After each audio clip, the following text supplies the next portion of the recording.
Bonjour et bienvenue dans ce nouveau Coaching Live. La question du jour est une question qui m'est très chère. C'est la suivante.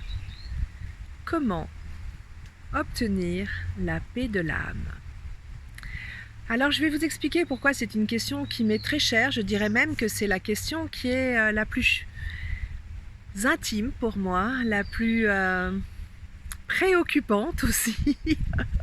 Et je vais vous expliquer pourquoi.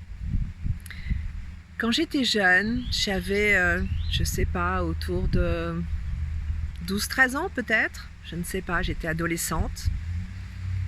J'ai eu un jour un éclair de conscience. J'ai comme entendu dans ma tête une voix qui me disait « Je cherche la paix de l'âme ». C'est tout, rien de plus. Cette phrase « Je cherche la paix de l'âme ». Bon, déjà, bon, c'était très très clair. Vraiment, quand je vous le raconte, j'y suis encore. Pourtant, pas mal d'années se sont passées depuis. Mais c'était une phrase très claire, comme... je ne sais pas vraiment comment expliquer. C'est particulier, vous savez, ces éclairs de conscience. On s'en souvient toute la vie. Bref, donc je savais que je cherchais la paix de l'âme. 12-13 ans, vous voyez ce que ça fait comme effet, c'est-à-dire que l'âme, déjà, je ne savais pas bien ce que c'était. La paix de l'âme, ah bon, mais pourquoi? Moi, j'avais une vie très heureuse, une enfance très heureuse. Ok, je me sentais pas du tout en guerre, pas du tout mal dans ma vie. Alors, pourquoi est-ce que je cherche la paix de l'âme? Bon. De toute façon, ce genre d'éclair de conscience, vous ne pouvez pas l'oublier.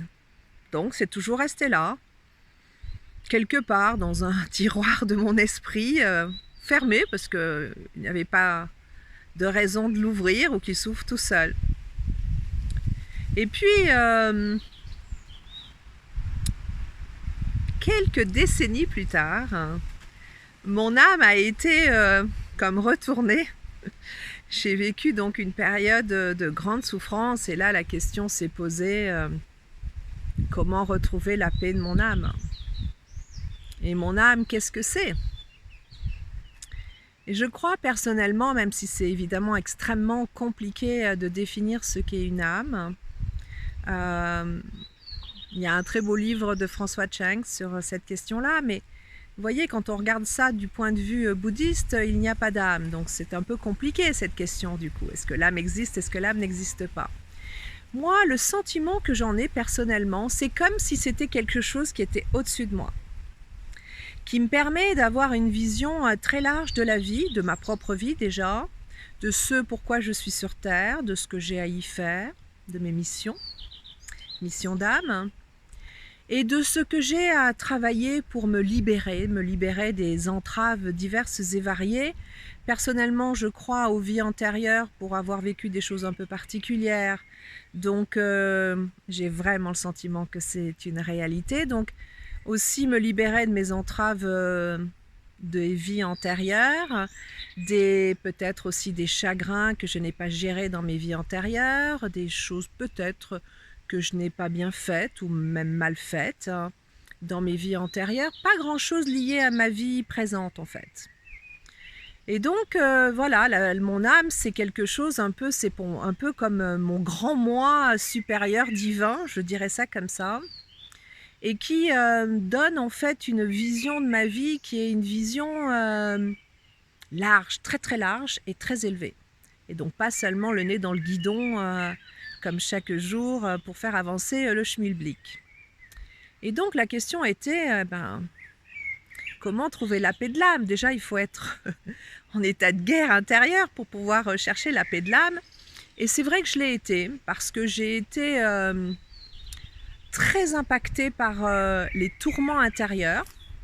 Et ça, c'est quelque chose de très difficile à vivre, parce que vous n'avez rien dans votre vie extérieure qui semble nourrir ces tourments intérieurs. J'ai eu une vie facile, il faut le reconnaître, et pourtant j'avais ces tourments intérieurs. Et pourtant j'avais cette insatisfaction parce que j'avais le sentiment de ne pas y être. de ne pas être pleinement moi, de ne pas être pleinement aligné, de ne pas arriver à ouvrir mes ailes. Et ce sont des sentiments très terribles. Et puis j'avais des aspirations extrêmement élevées aussi à différents points de vue. Et donc, trouver la paix de l'âme, c'est tout un cheminement intérieur que j'ai fait. Et j'en suis arrivée à la conclusion suivante. Alors peut-être que dans quelques années, ça évoluera encore, ma conception de cette fameuse paix de l'âme. Aujourd'hui, je pense que cela permet, quand on cherche la paix de l'âme, de faire la paix avec soi-même, ce qui honnêtement n'est pas chose facile. On est tout le temps en train de se critiquer, on est tout le temps en train d'avoir une voix critique à l'intérieur de sa tête, on est extrêmement exigeant avec soi-même, on court après cette perfection qui est juste inatteignable et on n'a pas cet amour de soi. Je crois que pour avoir la paix de l'âme, il faut vraiment déjà être extrêmement bienveillant ou bienveillante envers soi-même. S'accepter tel que l'on est et aussi être libre. Libre d'être pleinement soi-même, même si ce n'est pas être conforme à la majorité des personnes de son milieu. Et je crois aussi que c'est par une voie un peu particulière aussi qu'on atteint la paix de l'âme. C'est aussi en se connectant. En se connectant à ce qu'on appelle le tout, mais le tout peut dire, vous mettez le mot que vous voulez, moi ça m'est totalement égal. Le tout, pour moi, c'est aussi être là dans cette nature et me connecter à la nature avec un grand N. C'est aussi me connecter à la planète Terre sur laquelle on vit. Et c'est vrai que vous voyez, c'est se connecter aussi au vent qui s'invite. Mais c'est aussi se connecter, voyez, à l'énergie de la Terre, l'énergie du ciel, l'énergie de tout ce qui est autour de nous, sa propre énergie aussi, puis l'énergie des autres. Et c'est se sentir pleinement vivant aussi, pleinement vivante dans cette vie-ci, à ce moment-là. Ça apporte beaucoup de paix de l'âme. Et puis il y a une chose aussi, évidemment, nous sommes des êtres terrestres, donc nous avons à être dans le faire et dans l'avoir, après avoir défini l'être. Et donc c'est aussi faire ce que l'on doit faire sur Terre. J'ai parlé de mission tout à l'heure. Moi, ma mission, elle est très claire, elle est de transmettre tout ce que j'ai appris, d'aider les personnes à être plus dans le bonheur, à quitter justement les doutes, les chagrins, les peurs, tout ce qui empêche d'être pleinement soi-même et et de se reconnecter à leur âme et de leur permettre d'être plus dans la paix de l'âme aussi. Voilà, je vous laisse sur ces réflexions qui sont évidemment de haute volée et franchement je pense qu'elles méritent d'être posées pour être sûr d'avoir fait ce qu'on avait à faire dans cette vie-ci. Et ça, c'est très important d'être en accord avec soi-même. Voilà, je vous souhaite une bonne journée et je vous dis à demain pour un nouveau coaching. Au revoir.